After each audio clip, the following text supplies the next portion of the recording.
গ্রামে হাবিব নামে এক অলস ছেলে থাকতো। সে পড়াশোনাও করতো না, কাজও করতো না, সারাদিন শুধু ঘুম আর আড্ডা দিত।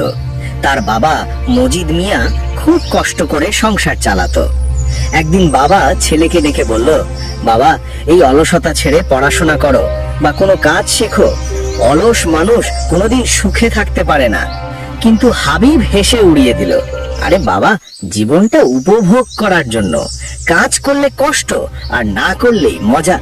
কিছুদিন পর হাবিবের এক বন্ধুর চাকরি হলো শহরে, অন্য বন্ধুর দোকান খুললো। সবাই নিজের নিজের জীবনে ভালোভাবে এগিয়ে গেল। অন্যদিকে হাবিব রইল একই জায়গায়, কাজ নেই, টাকা নেই, কেউ তাকে গুরুত্বও দেয় না।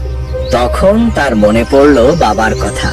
সে একদিন কেঁদে বাবাকে বলল, বাবা, আমি ভুল করেছি, এখনো কি দেরি হয়ে গেছে? বাবা হেসে বললেন, বাবা, শিখতে চাইলে কখনো দেরি হয় না।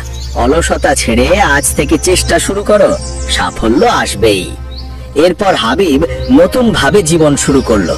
কঠোর পরিশ্রম আর চেষ্টা তাকে সফল মানুষ বানালো। ভিডিওটি ভালো লাগলে একটি লাইক এবং চ্যানেলটি সাবস্ক্রাইব করতে ভুলবেন না।